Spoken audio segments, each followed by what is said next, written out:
Racing isn't easy, but experiencing it is. iRacing puts you in the driver's seat with the industry's leading sim racing game. Drive on laser scan replicas of the greatest racing circuits from around the world. Go head-to-head against other drivers chosen by skill-based matchmaking to ensure competitive racing at every level. Compete across all your favorite series. In officially licensed cars, engineered to deliver the most accurate driving experience possible.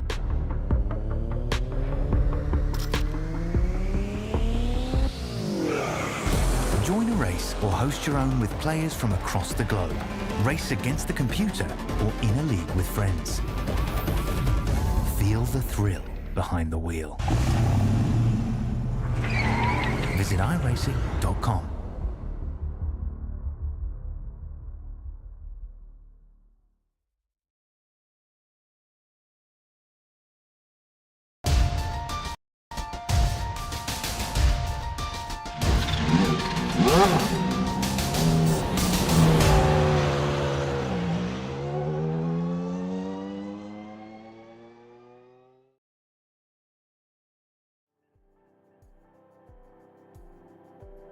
Saturdays are for the boys, but on this Friday night, we're going racing on iRacing in a very unique style of racing, a very unique format that we're bringing to you this evening live on the Global SimRacing Channel. Thanks for joining us. We've got 4 Beers Fridays ready to go with Pro 2 trucks at the Laguna Seca, WeatherTech Raceway Laguna Seca on the road course. There's dirt off to the sides, there's walls these guys can hit, and of course that fancy corkscrew.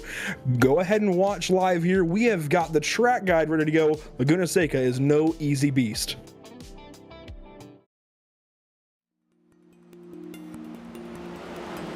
Welcome to Sonoma Raceway, one of California's most famous road courses. It resides just north of San Francisco. It's been host to a wide variety of styles of racing, including sports cars, Indy cars, motorcycles, and even drag racing.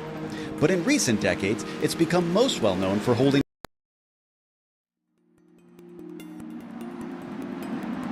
Welcome to Laguna Seca. Located just east of Monterey, California, it's hard to deny that this is one of the more scenic American road courses. It travels up and down a hillside which not only offers spectacular views, but one of racing's most iconic corners. Clocking in at 2¼ miles in length, 11 turns split up the current configuration. I say current because up until 1988, the track's layout was shockingly simple with a mere 9 dangerously fast corners. But despite becoming a much more technical track, this difficult nature was retained in its modern form. Turn 6 in particular places an emphasis on precision and daring with its tricky dip at the apex and narrow racing line. But the most well-known spot on the track is of course the corkscrew. Blind and kinked on entry, it then whips the driver through a chicane which drops you nearly 60 feet. It's earned a reputation worldwide for forcing even the most daring competitors to second-guess themselves. But there's honestly a refreshingly wide variety in types of corners, making it a perfect track for driver coaching and training. Elevation changes, differing cambers, and every sort of apex imaginable leaves seasoned veterans and newcomers alike spending hours trying to perfect a lap. With the track becoming popular for hosting IMSA, IndyCar, and MotoGP in its recent history, it also brings out lots of vintage racers due to the Monterey historics each year. Likely to remain a fixture on the American racing scene, this legendary circuit is almost always high on drivers' best of lists. Its history and its uniqueness are sure to delight all for years to come.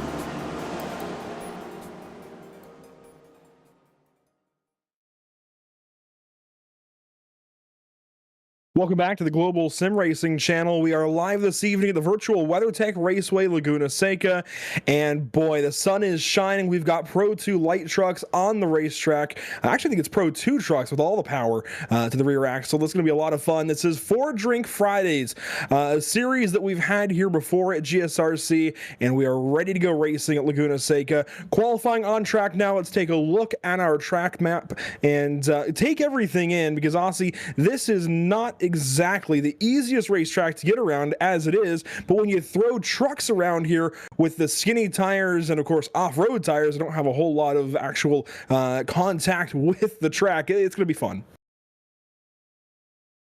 Just one thing that, Andrew, I want to say is that there should be a jump from Rahal Strait over the corkscrew with the trucks. That would be awesome here at Laguna Seca. But yeah, I mean, it's a difficult track. It's a track that everybody who's on iRacing should know about. It's, of course, part of the free content package, meaning that you're going to be racing on it a lot, right from the rookies all the way to the pros. Everybody races here. Everybody loves racing. Well, not everybody loves racing here, but they should be aware about the track. Still, it's a narrow circuit. As you can see here, pictures from the Andretti hairpin into the turn one. Here you can see the famous corkscrew. Getting a pro truck turned in there, seeing the apexes from that high angle is supposedly easier, but when you got such a massive car and other massive cars around you, it ain't gonna be easy. But I'm looking forward to it, Andrew, and I'm looking forward to what is indeed a 4-drink Friday, or as we call it in Finland, a weekday. Yeah, any day that ends in a Y. Well, I mentioned that interesting race format, and it's really not all that interesting. Well, it is. It doesn't have too many twists and turns. It is kept nice and simple as you take a look here at our race details. Pretty much what you see here is what you've got to contend with, but it's still interesting in that it's not really done anywhere else on iRacing. We've got Pro 2 trucks on the road course here at WeatherTech Raceway Laguna Seca. 40-minute race, pretty well straight up after qualifying ends here when we set the grid. That said, you must drink 4 Count them 4 12-ounce beverages of your choice. That is 48 ounces for those counting.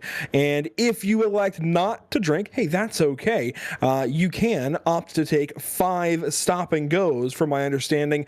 The only other stipulation here, Aussie, is that you must be stopped to take the drinks, at least from what I've been told. So, of course, we don't want anybody to drink and drive. We just want these guys to have a little bit of fun. And we're certainly going to be doing that this evening, as we've got a field of nearly 20 or so trucks ready to race. Looks like 16 on this good Friday night, August the 25th. There we go.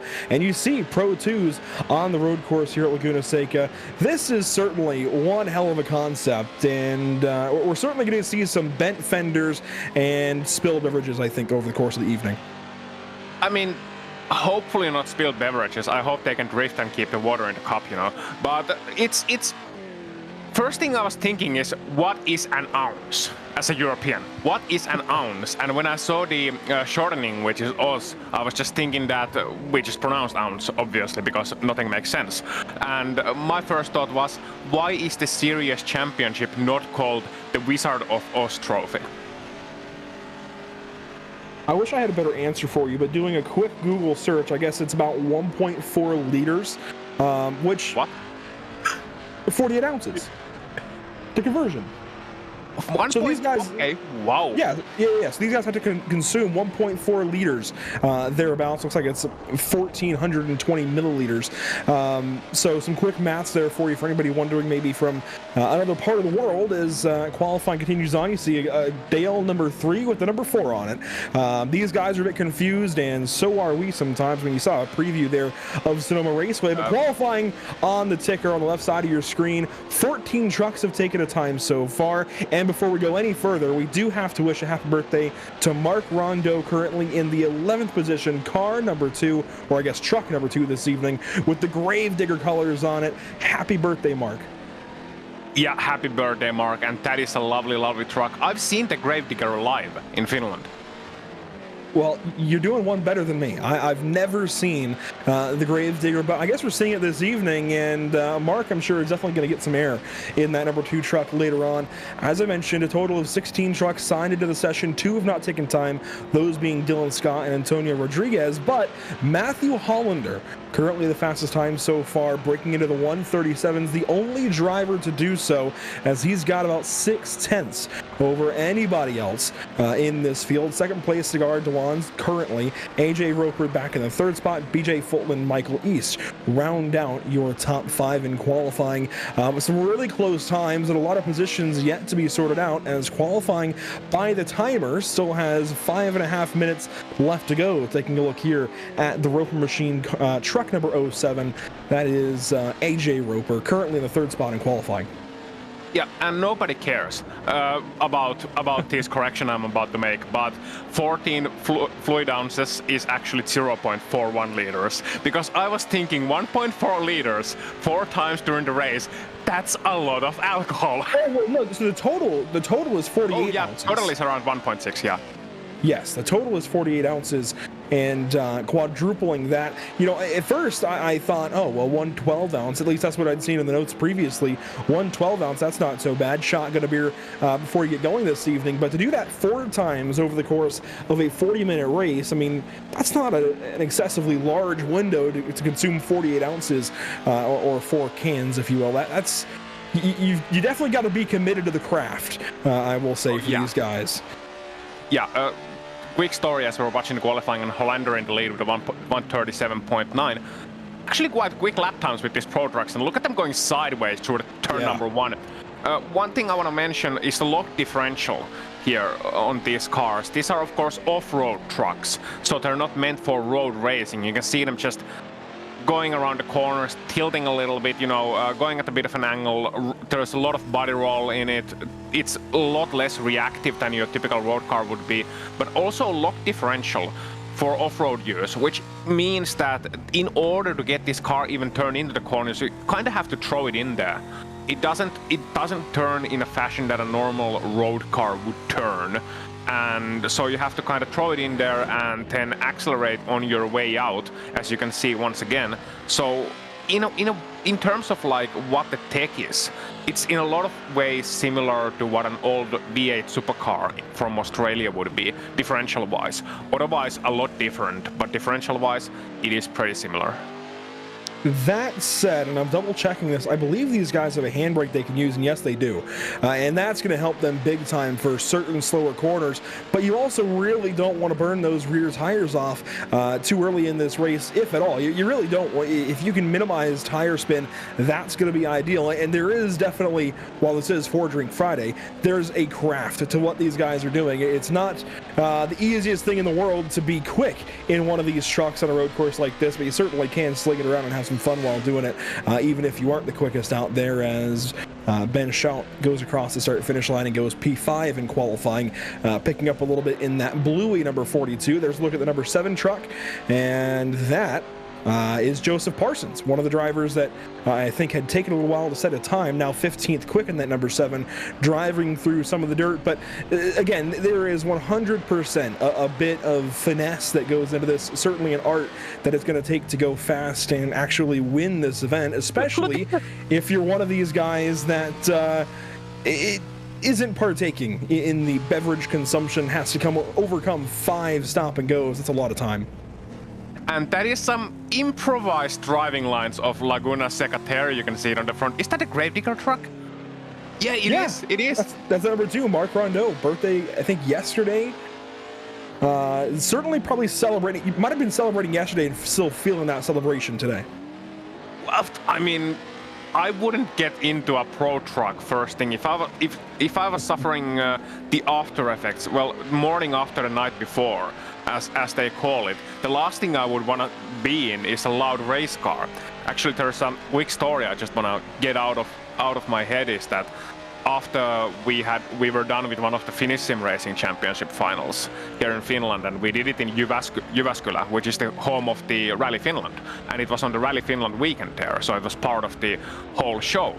We had a prop in 2022 or 2021, can't remember which one.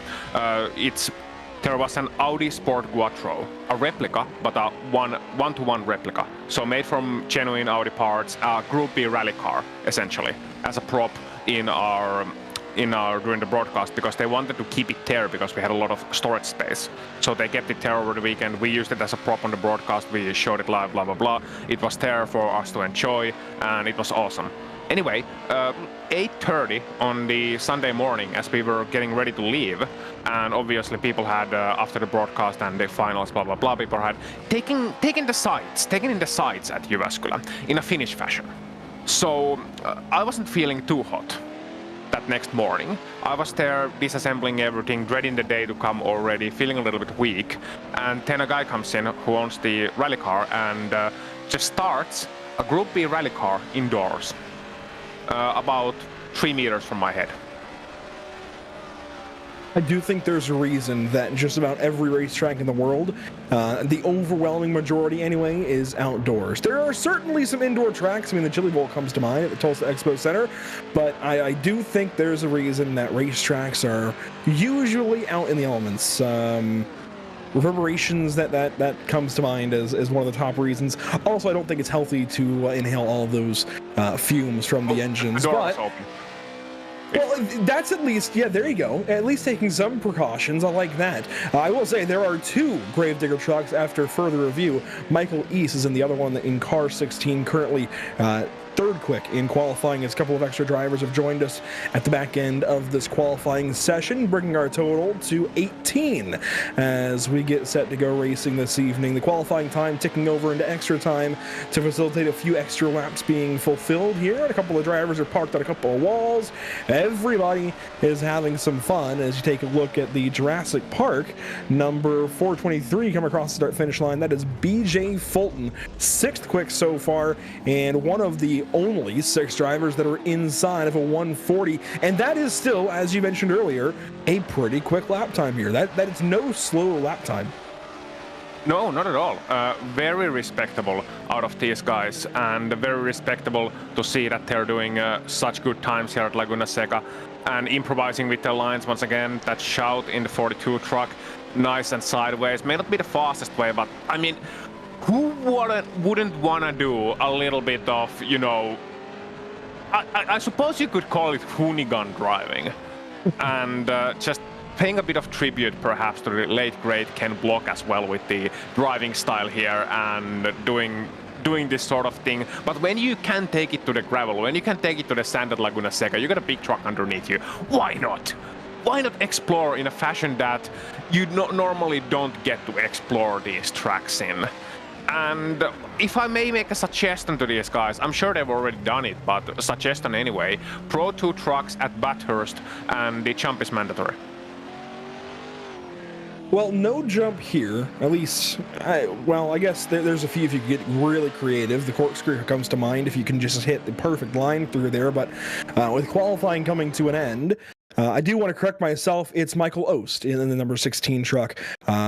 I was, I have seen names previously with IEST and learned that as East. I was thinking maybe the OEST was similar, but Michael Ost at the number 16, third quick in qualifying as Roper nearly tips the truck over and nobody else is going to move around. That means, Aussie, that we can head to the grid and get ready for our 40-minute race for 4 Drink Fridays for these guys to get racing in their season. First round, of course.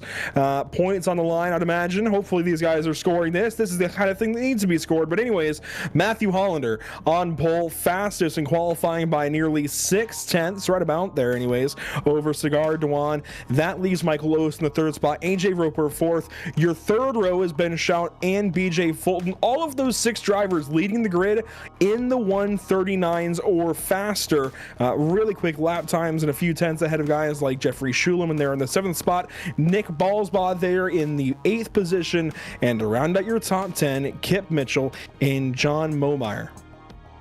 And then we see the next 10 drivers, and you got Mark Rondeau in 11th place and Antonio Rodriguez in 12th. You got Dylan Scott 13th and John Collins 14th, with Larry Haas 15th and Joseph Parsons 16th. And our slowest qualifier, certainly not the least, H.A. Leteri and Michael Bolton not taking any qualifying times, not having any qualifying times, and I think Michael Bolton is having a singing practice right now there on the pit lane. No wonder, a couple of drinks in. Well, we'll let him warm up his, vocal cords, warm up his pipes, but we have got a standing start coming at you. The lights are red, waiting on the green flag from Barney the Flagman. Green flag is out. Wow. A complete stall there from your pole center. We've got carnage. No. Trucks sent to the moon. Well, it's one of them was stalled on the grid there, right on the front, and I don't know if they were like planning to be a little bit cheeky, because you have to take your drinks during the race while you're stationary. So why not do so on the starting grid, right? Well, don't do that if you're on the front of the starting grid. That's exactly what will happen there, and as a result of that, one of them has ended up, in fact, at the Kuiper belt. We're hearing from the Space Telescope Hobbs that Hobbs Space Telescope that they have been spotted spotted indeed heading towards Pluto right now, which is still a planet to meet, Emmett. You know what? I agree. I'm glad finally I found somebody who agrees that Pluto is still a planet, and we've sent a couple of trucks out there for the latest GSRC space mission. Anyways, out front, Michael Ost leading the way, AJ Roper, I believe, in the second spot, and these guys are all over the place. I don't know who's who anymore. We're going to get an idea, of course, after lap number 1. Cigar Dewan is still, I think, in the running. Actually, he's stopped taking his first drink. A lot of cars, a lot of trucks, a lot of drivers stopped on this opening lap to get their first drinks in, and I can't blame them. And I like what you pointed out as well. You would think, be cheeky on the start, get your drink in then really quick, or even 2 potentially, and then get driving. You just don't want to do it on the grid. You want to pull off like a lot of these guys are doing. You see the number 6 hard in the tire barriers. That is a big hit for John Momeyer, but our leaders coming around to complete lap number 1, and out front, Michael Ost in the number 16, AJ Roper second. Third, it looks like he's going to be Ballsbaugh there in the 13 with 1 lap finally complete. Yeah, I mean, you want to take your... If I was driving here, and I mean, I wouldn't be qualifying near the back, but if I was qualifying near the back, I would take my first drink right there and 10, first drink, and get out of people's way, essentially, because people are going to be slow, it's going to be rush hour on first lap anyway, and be fast that way, and take the rest of my drinks towards the end of the race. So just trying to find good spots, losing as little time as possible, but it's interesting to see. These guys are a lot like Michael Schumacher, the 7-time Formula 1 world champion, in a sense that they too are practicing the four-stop tactic. I will say these are pretty interesting lines these guys are taking, just watching everybody go around the racetrack. And we're on the number 13, Ballsbaugh way out there, came back across the racetrack. And you mentioned earlier, locked rear differentials. That means both rear wheels spin at the same speed at all times, as opposed to open diffs where they can adjust to what the car or truck needs at that point in time. That means these trucks get really, really slidey, especially in the dirt and especially in lower gears, as Ballsbaugh gives up that spot to Kit Mitchell, who goes on through. And Michael Ost has got company from AJ Roper first and second. They're tightening up as you see one truck stop. I think that's the Bluey machine parked on top of the wall as everybody races on into turn number 10 for the second time. Lap number 2 coming to a close here briefly. The number 17, Michael Bolton, trying to hang on over the Jurassic Park. Number 423 of BJ Fulton. Oh, that is the mouthful. The 17, that's Bolton, gets turned by Fulton. Lap 2 complete. Yeah, and what a pass by Kevin Mitchell there. You saw that he was just jumping over the corkscrew at Laguna Seca, managed to somehow make it work in that number 3 good range truck. And I tell you what, there were 2 lines that went through his head, or 1 line at that moment. Race hell, praise Dale. I like it. We have had a lead change for the first time since we completed a lap of racing anyways, as Ost has been passed by AJ Roper. Beautiful pass in turn 1, or I guess turn 2 really, the Andretti hairpin here at Laguna Seca. It's not a line I would ever think to take, but down on the inside there is that pavement from pit exit, Ozzy, and that helped the 07 go by. If you can pitch the truck in just right, you can find some pavement down there and get these tires to grip up, as right down through the grass there in turn 6, grass, dirt, gravel, whatever it is. Contact now up the hill. These guys are having fun. Yeah, and this is for the lead too. I mean, it's Ost and Roper having an excellent battle there, and that's gonna be Ost holding on to the lead in that 16. Another one of our grave diggers, mind you. We got 2 grave diggers here on the field tonight. Roper trying his best to do and follow him through the penultimate corner here at Laguna Seca. You can see just it's very important because there's those anti-cuts there on the inside, and even with the ride height of these trucks, which is about 3 European meters roughly, the ride height of these trucks, it's a lot. And if you still hit one of those anti-cuts, you're gonna have a bad day because they're gonna bounce your truck up so much. You can potentially end up on 2 wheels having a bad time. So you want to take it either all the way around the anti-cuts, or you want to take it on the inside of the anti-cuts. As you can see, the creative line there from Roper. Once again, it's going to give you a better run through the corner, potentially worse exit, but it doesn't matter because it's such a short straight anyway, so you're going to make up time, and I think Ost is going to have to take a note of that one and use it maybe on his next lap. You saw in the background there, Kip Mitchell throwing it big time at a turn number 3 for Dale. And he definitely was sending it there through that third corner. But our two leaders up here, they have been stuck like glue to one another, each trying different things in each corner. And what's interesting, and I think we'll see these guys start to figure it out in the next few minutes as we get more and more laps on these trucks and tires, is whether or not there's actually better grip in the dirt in some corners or on the pavement. Because not only are these off-road trucks with off-road tires, but we're also throwing a lot of dirt onto the pavement. That was nearly a big crash coming through the corkscrew and down through Rainy Curve. That was very close between Ost and Roper both, but I wonder if they can find, and here we go, Roper's going to try it all the way to the inside in turn 10 through the dirt. I feel like not only is that a shortcut, but I think there's better grip for these tires down there. You get hot, or I guess dirt kicked up on this hot, slick asphalt, it's not going to help you at all. No, I don't think it's better grip necessarily. I mean, tarmac is always going to have better grip. I think it's going to be more natural for these guys, more predictable.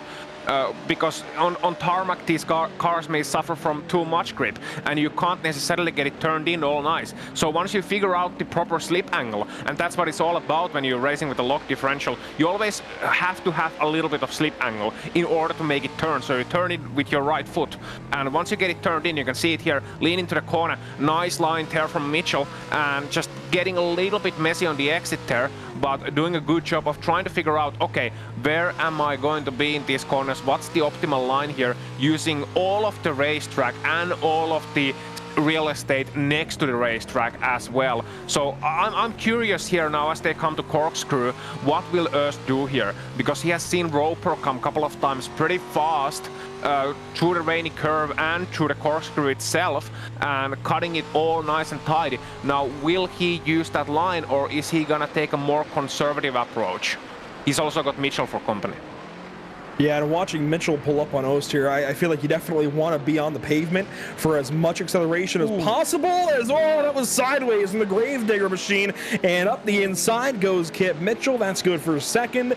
You definitely, once you get through your initial acceleration of spinning the tire, you want to be straight line on pavement as much as you can. But I think in the corner there's something to the dirt. Not only could these tires bite a little better in the dirt as there's contact into turn 11, but there's also a whole lot less temperature to be gained running through the dirt, through the corners, and I think over the course of 40 minutes, that's going to pile up. These tires are going to be roasting the more and more they spin them, especially the rear tires on the tarmac. And back into turn 2, this gets sketchy. Handbrake for both drivers into the hairpin, and the 16 can hang on to that spot. Beautiful usage of that pit exit. These guys are really getting that down.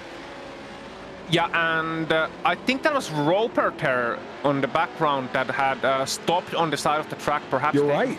He's taking a drink. In. Yep. So Öst and Mitchell then fighting for the lead, and there's Roper taking the first drink in. And come on, man, you can drink it faster.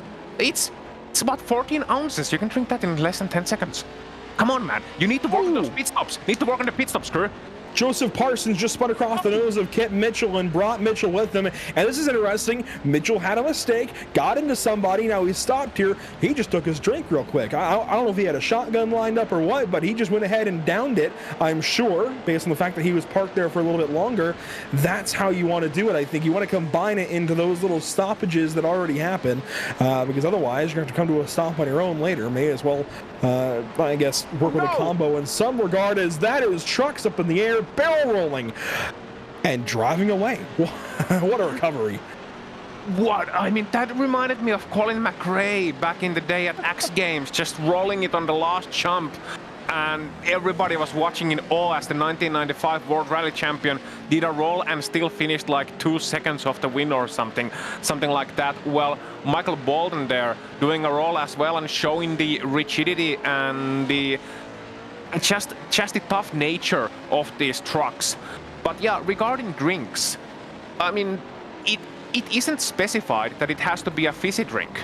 So I would go with a non-fizzy drink that is still alcoholic, yeah. Something like, I don't know. Can you tell me a non-fizzy drink that is alcoholic? Vodka. Well, Yes. yeah, any spirit or liquor for sure. As Mitchell goes on through, I think fighting by Parsons. Wow, Parsons parked in a really interesting spot here in the hairpin because everybody's trying to take that inside line through the dirt or even the tarmac there on pit exit, and he's stopped there, and it's effectively blocking them and creating a traffic jam in a parking lot and a junkyard thereafter. But you're right, you could absolutely go for a non-fizzy drink, and I think that's probably the best idea, to go for something that isn't carbonated. Otherwise, you're going to have some massive bloating by the time you're done with 40 minutes of trying to get 4 of those down. I had massive bloating for the last 10 years. Fair enough. Yeah, I can only imagine trying to get 4 beers down would probably be pretty tough. But yeah, you could throw in a lot of different things and probably mix some things up too. And I wonder if you could be a little bit sneaky, maybe dilute a harder liquor with a little bit of water, a little bit of soda or something. Oh yeah, I mean, in Finland we have this thing called drink called Sputnik, which is named after the first space satellite, as we have a car on its lid and back on the wheels. That's Bolton again. Get that one going. Yeah, that's reversing right onto the racetrack and that's another one for Bolton. So Bolton has been on his lead twice in this race now. That's the second roll for Michael Bolton, and we have been racing for 12 minutes. And I think that's the second in the last minute or 2 minutes, so maybe the last 100 seconds there for Michael Bolton. Let's see if we can get a few more in this race. Got to get a flip count like the Chili Bowl. But here you take a look at race leader currently, BJ Fulton. I don't know exactly how many stops he has or has not made, and that I feel like is the beauty of this. Usually we have timing and scoring, Ozzy. I don't have any timing and scoring up for this one, just the iRacing results, because honestly, we're not going to know where these guys pan out until the end of it. And again, I feel like that's part of the beauty of this, along with the very simple 40-minute race. Just go out there, have fun, get to the finish line first, but make sure you get your drinks in. This is very simple, and I'm sure that makes it easier to follow when you have those 4 drinks in. No, absolutely. Absolutely, it does. So, on topic, getting back to Sputnik, which was the first object launched into space by humans, the space satellite. And the Sputnik, the drink, is essentially, you take a glass, any glass will do. We're not being, all high and mighty. Oh, you have to take this glass, or you have to take that glass. No. Any glass will do. Fill half of it up with vodka, proper vodka, and then half of it with water. Vodka and water is a good combination as is. You can dilute it, and it doesn't really give you a bad hangover because it's clear. Ooh. And that's a great pass by the number 6, Momeyer, yeah. And that's also a spinner in the background behind them. But yeah, you take half vodka, half water. Then you drink it up, and you refill it. Again, half vodka, half water. You drink it up, you refill it. Half vodka, half water. Until everything starts to become spinny. You're essentially spinning around the earth, and all you can hear is beep, beep, beep. That's why it's Sputnik. I like it.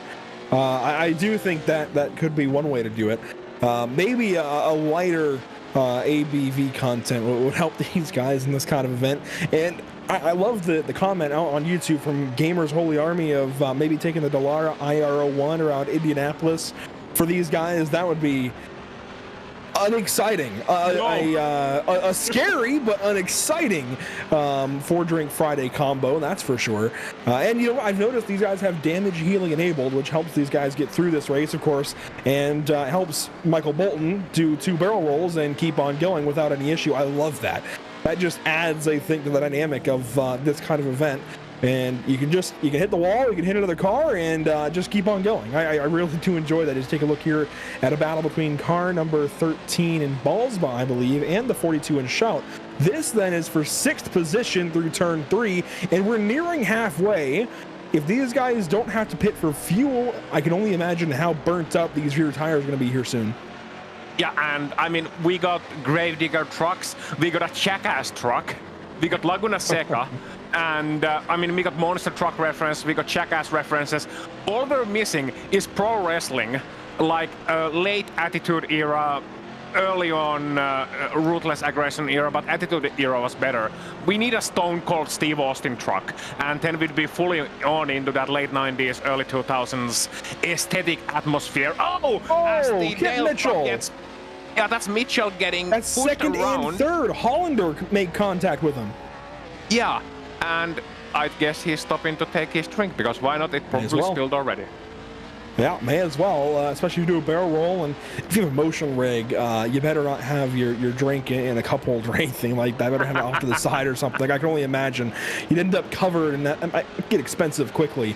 I will say AJ Roper is in the pit lane, and it looks like he's coming in for service, and he was one of our front runners, so it's interesting that we are starting to see some drivers actually take to pit lane here, Ozzy, meaning we could see a little bit of extra strategy thrown into this as you take a look here at Kip Mitchell and Michael Ost. These guys raced earlier. Mitchell ended up on the better end of it. They're going at it once again. 24 minutes to go. Now a little bit under that as they run through turn 6 and up the hill to the corkscrew. Ost got real sideways there on corner exit, but he's now in perfect space here to try and push on that number 3 truck down the hill through the rainy curve.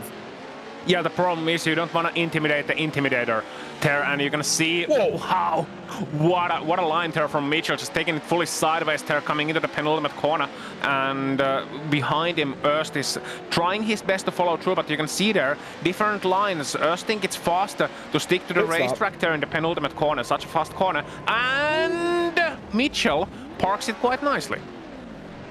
That's one way to do it, as Hollander also takes to the pit lane. These guys coming in for a little bit of tire and fuel service. Hollander's slow. I hope he didn't run out of fuel. I think that's Mitchell helping him. Yeah, I think you're right. Hollander running out of fuel, and Mitchell is being the good Samaritan there, helping the man to the pit lane so he can get the fuel refilled in. Of course, 4 drinks Friday doesn't mean that the drivers are the only ones who can have extra drinks. He might not make it, though. He might not make it. Hollander's coasting. Mitchell left him with just enough speed to get up the hill, but I don't know if he's able to ride the starter all the way to his pit box. Hollander is creeping, crawling, just slowly moving up the hill and stopped. That's going to be a tough. I think he might have a helping hand. Look at behind him. You got the Jackass truck, and you got the Intimidator truck as well. Mitchell there is quite close. Mitchell reversing, and yeah, Mitchell's going to help him. Oh, but the man just towed out. He was going to try, but I do think he might have been too close to that yellow line, which would have meant that he was technically in the box. Yeah, that's unfortunate. Mitchell tried to help him. Didn't want to help him all the way to the box. Still wanted to be competitive, but tried to help him. And now Mitchell rolling in the hairpin on pit exit. Just went for a barrel roll. Now he's pulling away from the crime scene, saying, nope, you didn't see anything. Yeah, and unfortunately I saw it, and that's his second roll of the day. And yeah, you and I saw it in our replay. The broadcast didn't. Huh? The broadcast was lucky. I think you and I saw on our iRacing replay. I don't think the broadcast saw that one, so he's getting away with it. We're just going to look like fools, I guess. But Andrew, I don't have iRacing open. You're taking me for a professional here. I'm not. Well, there you go. That's a truck on its lid as well. Who's that? Who is that? That's a great question. That is somewhere. Well, it's right at the start-finish line. That is going to be Ben Schalt, the 42 truck. The blue machine is turned over. What's blue when you turn it over? I don't know. The blue Mini, maybe? The wrestler? Possibly. We do have a truck stopped here. Yeah, you see the number 2. That's Mark Rondeau up on his lid. Just got turned over with help from the 13 of Nick Ballsbaugh. So some healthy co-opetition there. Love that word. That was true co-opetition, and yeah, a birthday gift there from Ballsbaugh to Rondo, getting that number 2 truck turned back over. Now Rondo is going to repay the favor by racing him for the 5th or so position. Yeah, I mean... No, 8th now. Yeah, ending upside down in the middle of desert in California, that sounds like more like, I don't know, what's the thing you have before the wedding? A bachelor party, yeah? Yes, that. More than a birthday, but yeah, what about? Well, that's almost the storyline, almost the plot line of The Hangover. You're about halfway there. Oh, that's tomorrow. No spoilers. Well, yeah, for these guys, as these laps continue on now, a little ways past halfway. Actually, we're coming up right to halfway in 5, 4, 3, 2, 1. Like watching the ball drop or watching the ounces drop in these guys' bellies this evening. 20 minutes down, 20 minutes to go. John Momeyer has made some interesting progress throughout the course of the race. Now up to the 4th position. Started much further back. Just a bit of a highlight there. He's taking a look still at Mark Rondeau, I believe, through the corkscrew. One of 2 Gravedigger trucks in the field. Certainly a unique paint scheme. Actually, that's Michael Ost in the checks notes. Where is he, actually? He's leading. That's why he's on screen. That would do it. Yeah, he was leading early on, and one of the in our lead battle, of course, in that awesome battle we saw for a brief moment in time, and Erst is still leading with a 7.6 second advantage over Fulton. Then it's Mitchell, 25 seconds back, and Momeyer, Roper, Schulem, and so on. So forth. Just gonna give you the top 10 actually, if you're for some reason listening to this. Why would you listen to us and not watching? Erst, Fulton, Mitchell, that's the top 3. Then Momeyer in 4th position, Roper 5th, then it's Schulem 6th, Rondeau 7th, Bosbo 8th, Hollander 9th, and those are all on the lead lap. And then you got Scott in the 10th position, and he is 1 lap down. But mind you, Andrew, we still got that wonderful thing of some drivers still having potentially a lot of so-called pit stops to go, and by that I mean drink stops. And for the guys who started early on, those drinks are starting to take effect. Oh, I'm sure they've taken effect by now, as there's a pass made right there on your screen. The number 6 of Momeyer actually moved over pretty much and took the line through turn 10 that AJ Roper was able to cut. So Roper goes on through to the 4th position as the number 7 of Parsons spins the background at the turn number 11. Parsons has certainly had a rough day. I wonder if he pre-gamed a little bit for this one. Well, that was almost up and over. Oh, contact at a turn 11 with one of the pink machines. Is that Who was that? Not quite Barbie. I think Peppa the Pig with some sausages. So certainly an interesting picture. As whoa, that's a big crash. That's a 371 up in the air. Wow. Oh, that's Jeffrey a big Schulem. one. That's a replay for sure. That's a replay. If our producer Zach Johnson can get on that one, that is going to be. Stay away from the gyro cam though. That can get a little bit scary, as there's our race leader, I believe, across the start-finish line and into the Andretti hairpin on his 14th lap of racing. I wonder if these guys might just be able to get to, what, 20, 21, 22 laps? Yes, somewhere thereabouts. It's also funny looking at the track. You mentioned early on how much sand there is being, and sand and gravel being thrown on the track. Well, turn 2's you a can beach. barely see the pit lane exit. Yeah, it's a beach. That whole strip of tarmac is just brown at this point. And I promise it's from dirt. As, well, our leader runs on through turn number 5 and actually has a decent little gap to BJ Fulton, as here comes the GSRC replay. This is that 371 I was talking about. Jeffrey Schulem, take a look at this. Contact with I think Johnny Parsons or Joseph Parsons, the number 7, and it's going to get big right there, and big again right there. And just the jackass truck hitting him, and the jackass truck disappeared right after hitting him. I wonder if he hit incident limit. Might have. Black flags are being routinely cleared in the session to keep these guys in the race. I think that number 13 might have briefly hit that, but I think is able to get back on the track soon, maybe after a tow. Potentially, hopefully, the number 13 of Ballsbach can get back out there, because he was having a pretty good run going on the lead lap until that happened. It would be a real shame to suddenly see that truck out of the race, but rules are rules in that case. Got to abide by them, as it's worth mentioning BJ Fulton has lost the 2nd spot to Kip Mitchell. Taking a look here at the Fulton machine through turn number 10. Mitchell just up the road, about 10 car lengths or so. You see the Dale Earnhardt scheme just ahead there in the foreground. So not a huge gap, but certainly one that Fulton wants to make up for that 2nd spot. Yeah. And whoa, what a run round the outside. That is on the apron of the surface, getting a wonderful exit there, heading from the outside into turn number 1. Yeah, we got some racing here. It's not just drinking and shenanigans. Everybody else taking it to the inside, and you can see the 423 that has been on its lead already once, taking it past Haase there. And lapping Haase once again. Haase was all the way to the inside, then running a little bit wide on the exit in the Mountain Dew truck, and there you can see the 423 just getting past. I wonder if those things on the rear are toasted drinks coolers. I don't even know where that thought came from, but I like it. I do think they're intended to cool the driver down, but I like the mixed application. Yeah. I like the mix. The innovation that you get when you're talking to Ozzy in a broadcast is second to none, that's for sure. As you take a look there at the number 5, KFC Mountain Dew Sweet Lightning Machine. You know what? That's a promo flavor Mountain Dew ran for a little while, and that would be a really good mixer. If you could go to KFC and get a couple of large Mountain Dew Sweet Lightnings, that'd be a really good mixer to throw some maybe peach whiskey in, Crown Peach. Oh my God, that'd be really, really good. Take a look here at a couple of trucks. There's number 42, no, the 20 rather. Do we have 2 bluey trucks in here as well? That would only fit. John Collins in the number 20, headed up to turn number 5 with some company. Who was that he was racing with? Whoever it was, the 69 of Hollander. Oh, nice. I did not mean that.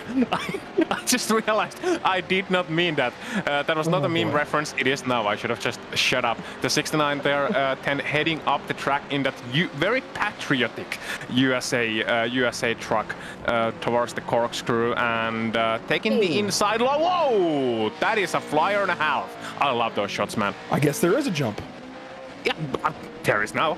If they get creative enough, they can really get some good air there through the corkscrew. And yeah, that is a very patriotic number 69 for Matthew Hollander. Was our pole sitter, by the way, fastest in qualifying, trying to make some time up through this field. Now back into the 5th position as there's a look at our race leader about to lap Hollander here soon. The question is, if Michael Ost rather, has been able to get this far ahead of everybody, 25 seconds on 2nd and 3rd, when's his next drink? Hopefully soon. I mean, if you're listening to this, Ørstan, why wouldn't you be?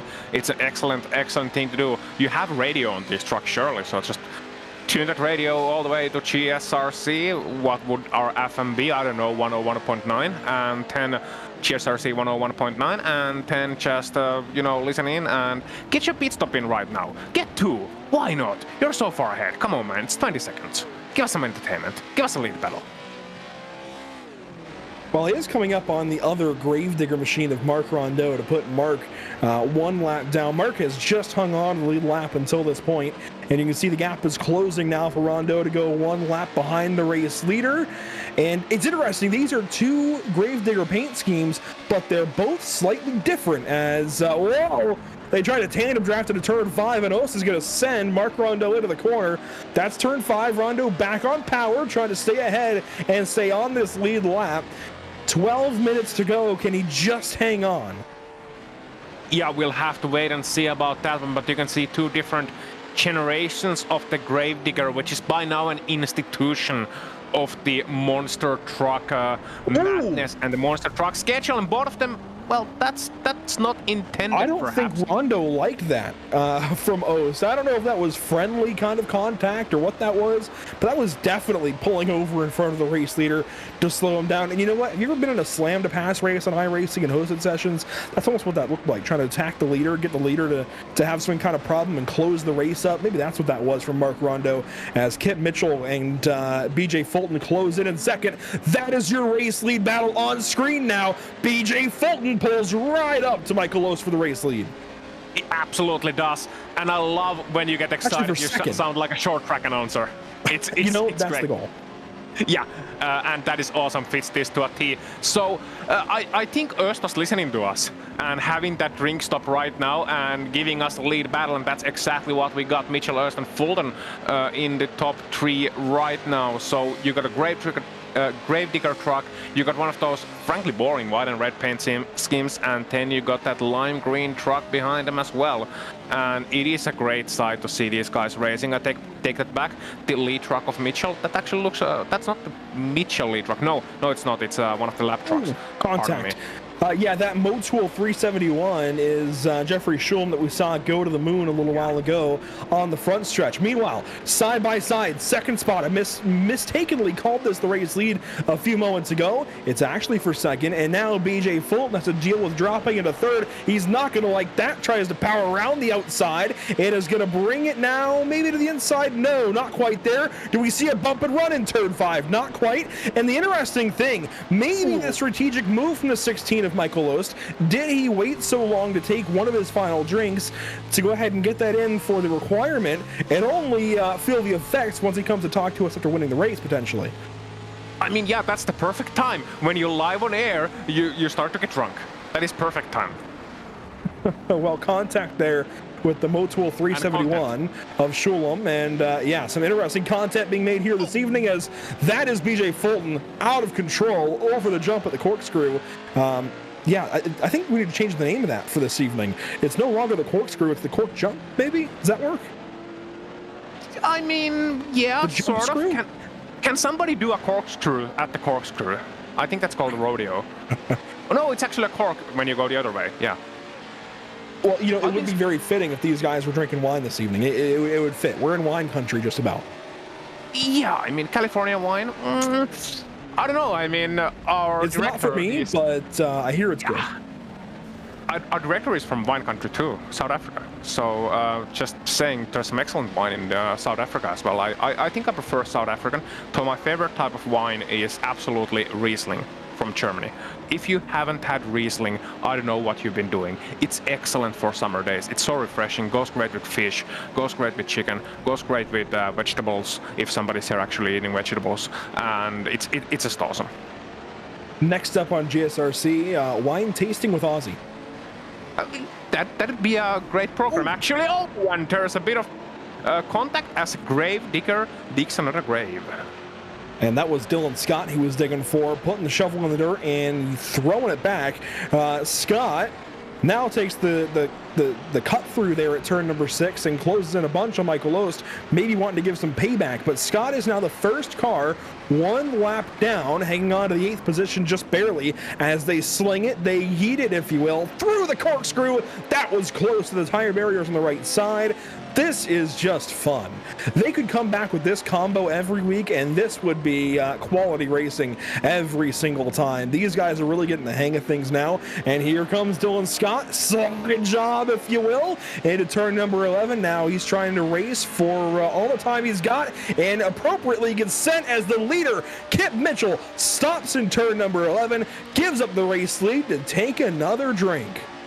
Yes, he does. Meanwhile, the race lead is being very much contested. Actually, the second place being very much contested between Fulton and... Well, this is the race lead. Oh, it is. It is. Since Mitchell pulled over, this is for first, and Ost is going to move Fulton way out, and Scott's going to pay the price in turn number 2. That means Fulton falls back now a second or so between the two race leaders. A second and a third, it looks like. Maybe a second and a quarter. There you see Mitchell in the background within 10 seconds. Gets back going. Roper's 37 back. Hollander's 43 back. Momeyer and Rondo aren't even in the conversation, but they are on the lead lap. A whole lot is shifting and a whole lot is changing. The one constant right now is Ost and Fulton battling. They're still not so far apart, and Fulton is closing back in, making up time on Ost. Has Ost maybe roasted those rear tires? Maybe he has, and that gap no longer feels like 65 million years for the Jurassic Park truck here in the second place. Fulton now seeing his adversary once again and probably remembering what just happened. And it's a scene very reminiscent of that kebab van waiting line at 4 a.m. after the bars have closed. There's about to be some fisticuffs. I'll tell you what, if there's anybody in this field that is accustomed to a bag of bones, it's going to be the number 16 Gravedigger machine of Michael Ost out front. I think he can handle the fossil behind him. The Jurassic Park number 423 has got a lot of work to do. Ost has been dominating, I'd say, this race. Has been fantastic. That said, do these guys have any drinks they have to get back in? We don't have a counter, and that again is where the fun comes in. We're left guessing, just like you guys watching along at home. And if you're enjoying this, I think a like is in order. That's a big send up the inside from Fulton. That's a pass made as the 371 was stopped and holds up the previous race leader. Ost now has got the work to do. Right to the apex of turn 3. Contact, and they slide through corner exit. and they contact again because 371 was fully sideways, couldn't correct it in time. Erst was there on the firing line, and I tell you what, Erst has to feel a little bit regretful right now and a little bit unlucky as well. How is it always that these guys come to me and suddenly the gap is 2 seconds between Fulton and Erst, but Fulton is losing a bit of time here. That's Erst losing a lot of time, and meanwhile there's an explosion on the foreground. Joseph Parsons. Yeah. One of the trucks got sent high, way up in the air, straight up to Narnia. He's and still the on number his side. 7 is sideways.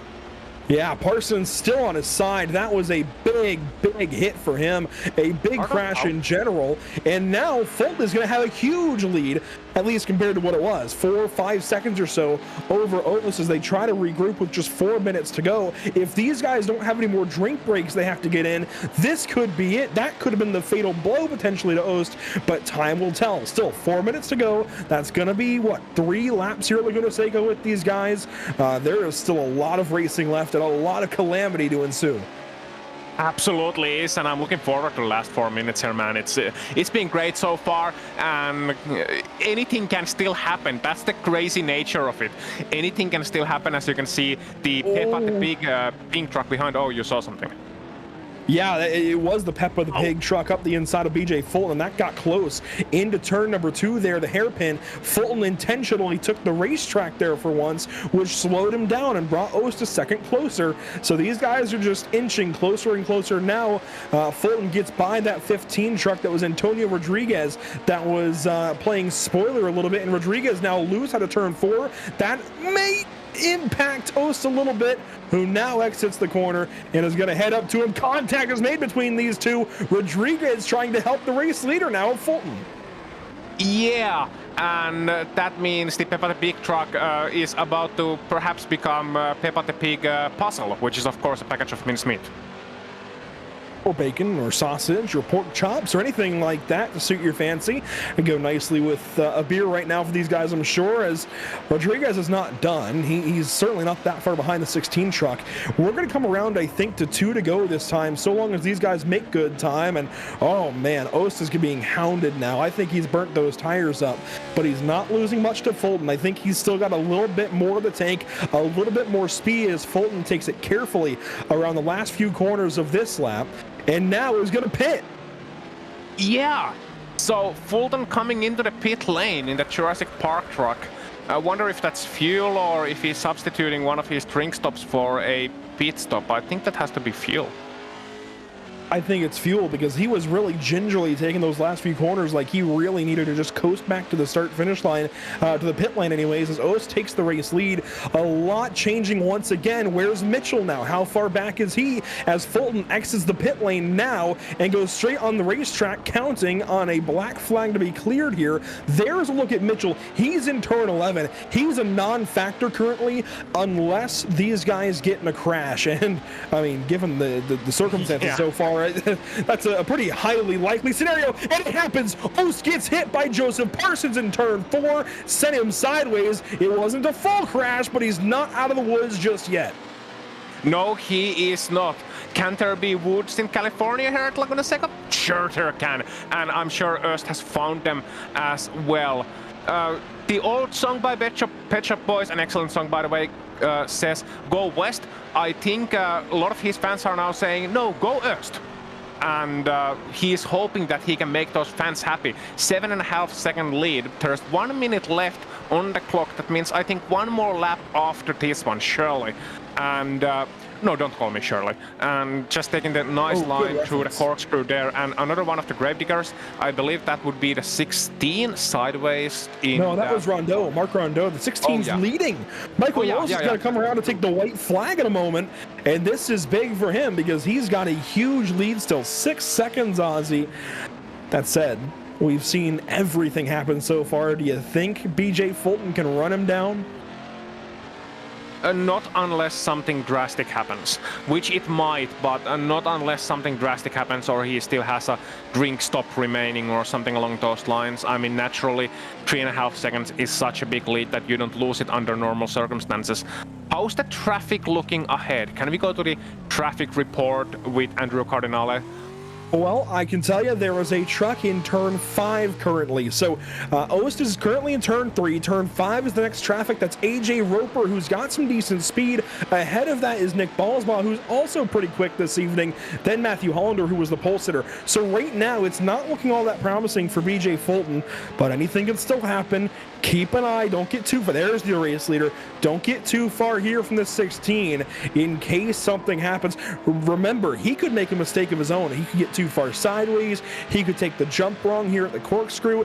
This is still not it, and Fulton is closing in rapidly. 5 seconds now the gap, and about halfway through this last lap of racing for 4 Drink Fridays at Laguna Seca.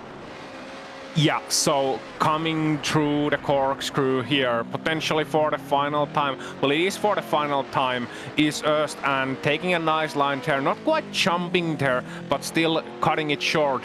Just nice and tight, then heading towards the penultimate corner. Just one more after this one to navigate.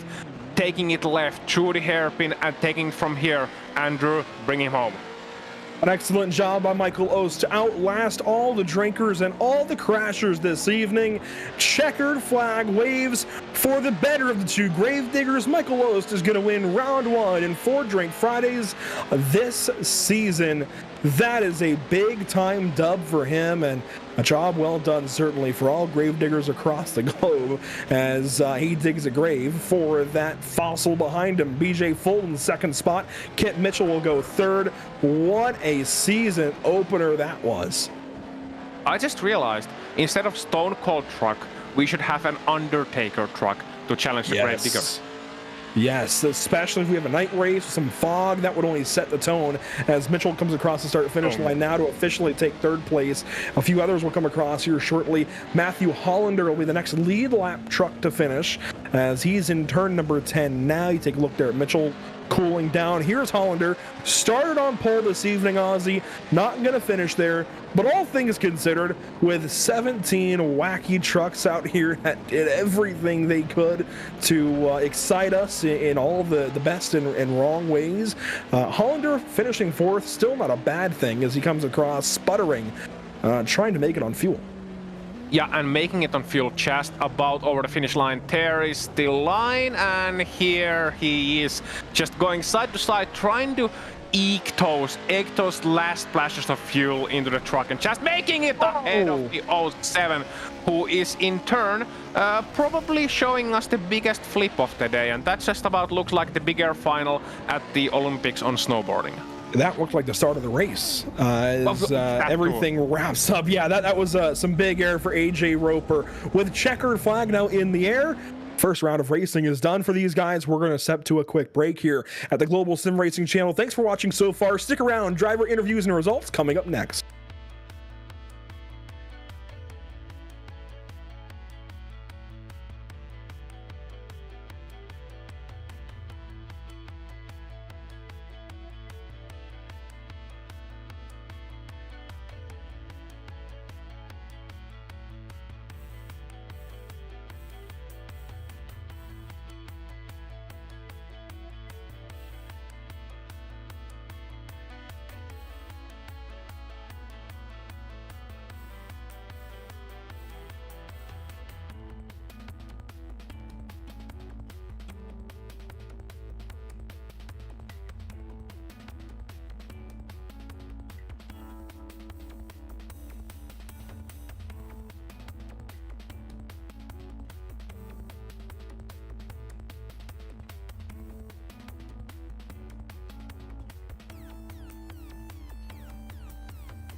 Welcome back to the Global SimRacing Channel. Racing done now at WeatherTech Raceway, Laguna Seca. There we go. Finally, Michael Ost up top, 7.5 seconds over BJ Fulton when it was all said and done here, Aussie. Kid Mitchell there in the third spot. Hollander, Roper, your top five, and your only lead lap finishers, Mark Rondo, Ben Shout, Sagar Dwan, Dylan Scott, and finally John Momeyer wrap up your top 10 in results this evening for 4 Drink Fridays in their first round of racing.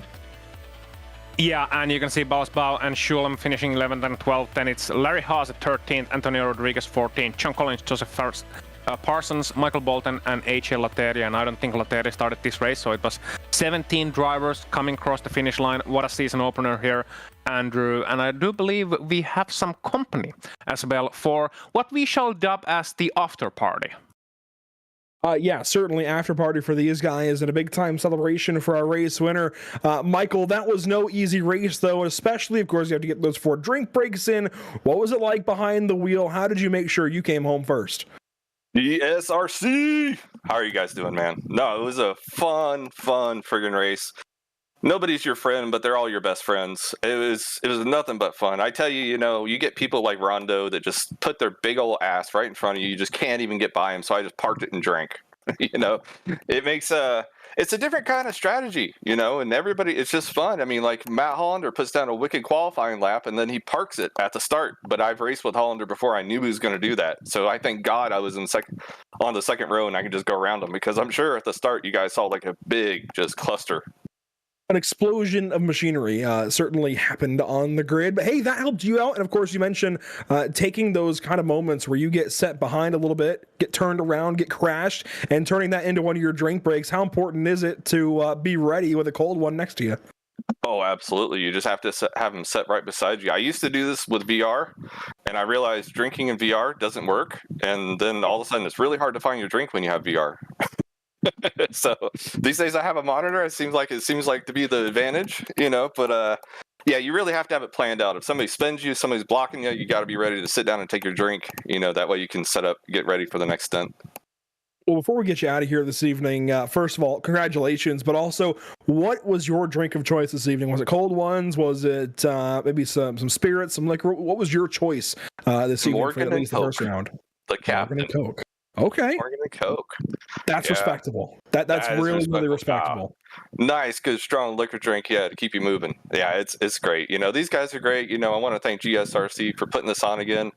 We love it when you guys do it, and I want to, thank, 4 Drink Friday for putting on these events. It's just so much fun. A lot of friends, a lot of fun. We all get together and have a good time. Well, good times were certainly had by all this evening. Congratulations, Michael. Big time win for you to get things started here. Yeah, how about you guys? You guys enjoy the broadcast? Absolutely. You could take these trucks to any road course that has elevation change and have some fun. That was a really, really fun time. Absolutely. All right, thanks. Good to have you guys back. Good to be back. That's Michael Ost, your race leader this evening. Race winner this evening, I should say, in the number 16. And Aussie's second place, BJ Fulton, that bag of bones. He was quick. Yeah, with a meteoric performance there from BJ Fulton. I stumbled over that one, unfortunately finishing just about 65 million years behind Ost. So, Fulton, how was it out there today? It was super fun. That track and car combination is some of the best fun you'll have in iRacing by far. It was amazing racing all throughout. And, the difference came down to fuel saving in the end, I think. Yeah, I mean, strategy is, of course, important here.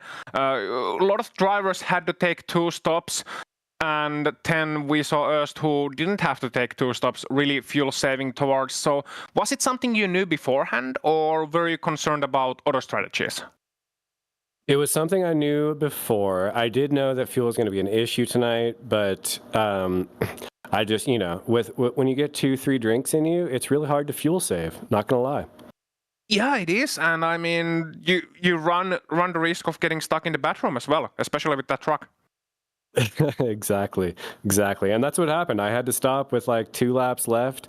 I would have finished about a gallon short of the race finish. Wow, that is a lot. So, BJ, what was your drink of choice? The most important question. Oh, I was drinking a variety pack of Elevation Ale. It's a local brewery here in Colorado.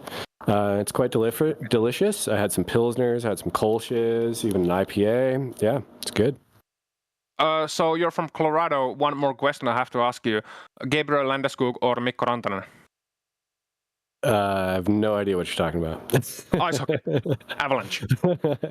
Well, I'm a transplant, so I know the Sharks players actually. I'm a Sharks fan from San Jose originally. So Pavelski is probably my favorite player. Yeah, Joe Thornton, man, such a good player back in the old days. You got Mikael Granlund now. Enjoy him. So, with that, BJ, if you got anyone you would like to thank, then feel free to do so. Stage is yours. Yeah, I just gotta thank my wife for putting up with me for, drinking all these beers on Friday night and not hanging out with her. Congrats. The real MVP. The real MVP. Yeah. Hey, thank you, BJ. Congratulations for the second place and good luck for the next round. Thanks. And I believe we got one more, Andrew. Ozzy, you could definitely tell that BJ was feeling it. But how about Kip Mitchell, third place this evening by scoring the number 4? But on that paint scheme, Kip, number 3, certainly number 3. Well, I guess number 1 in our hearts with that paint scheme. Really quick this evening, had a couple of tumbles, though. What was it like for you behind the wheel? Oh, it was a blast. This truck on this track is amazing. I recommend everybody go do it. It's so much fun to drive. And I'm sure there's a lot of other fun combos ahead, but if you had to pick another track specifically for this truck, where would you take this, and where do you think you can call your shot? Where do you think you'd be quick? Oh, there's so many tracks. Gears are turning. Lime Rock actually might be a really fun track with this, because there's that jump you could hit. It'd be fun. Yeah, a whole lot of elevation change, really fast sweepers. That'd be a lot of fun for sure. Some braking zones. It'd be nice to send your friends and collect them the next lap when they're trying to pull themselves out of the weeds. But anyways, Kip, we've been asking everybody here this evening, drink of choice. What got you through this evening? 4 drink breaks mandatory. What'd you go with? I had a variety, which was a bad idea because I had some Hefeweizen, some IPAs, some Mexican lagers. And that last stop, I chugged 2 at the same time, and it was a bad idea. Well, we can tell you're all feeling it at this point in the evening, but I'm sure you got a few more races on deck. That was a lot of fun, though. It really was. And Kip, congratulations. P3 this evening. What's it going to take to get you to P1 or P2? I need BJ and Oast to slow down just a little bit. Well, there you go. Driver number 3, we'll call him this evening, even if scoring is a little bit different. Kip, congratulations. P3, Thank you. still a big night ahead of 14 other guys that had just as many drinks as you. A big one. Hopefully we're talking to you next time. Yes, hopefully. That's Kip Mitchell on the 3rd spot. And Ozzy, when you sit back and take all of this in, what do you make of it? It was certainly different from the usual. I quite like it. It reminded me of what we used to do with guys in Club Finland back in the day, just 13th week street stock races with custom rules and all sorts of shenanigans, as well as the meetups. We had more than 4 drinks perhaps during the Club Finland meetups, but in the interest of not wanting to expose anyone who may or may not have broken iRacing's terms of service, I shall quit that line of thought right about now. But it was certainly fun. I loved watching these guys race. I like that they're having fun. Ultimately, it's a hobby. And that's what it's all about. Having fun with your mates, doing it in the virtual world. You can go to the bowling alley, you can go to the bar, or you can do it in the virtual world and have some fun blasting trucks around. What could be better? Absolutely. I'm sure these guys have their other leagues, more serious leagues and more serious races they run throughout the week. So this is a good way to release opening up the weekend. I said it from the top of the show. Saturdays are for the boys, but Fridays are now for 4 Drink Fridays. That was just a lot of fun to watch. Really cool to be a part of this evening and hopefully the rest of the season. At least personally myself, I hope I can make the rest of these because that was a ton of fun. But as fun as it was, we do have to get on with ourselves and get back to the next one. Ozzy, it was a bunch of fun this evening. A big thank you to everybody at 4 Drink Fridays for making this happen. Thanks to the team today, Aussie and Zach and Dougie Beard, of course, with our cameras on board. It was a whole lot of fun to watch those angles through turn 9, the carousel, everything else. Really cool cameras. cars. Make sure to check out our social media, website, and merchandise store. And do not forget to subscribe to our YouTube channel as well so you don't miss a moment here on Global Sim Racing Channel, especially these 4 Drink Fridays for this season. While you're doing so, take a look as well at our other broadcasts listed on the screen for you. And until next time, race clean, race hard, and we'll see you on the track.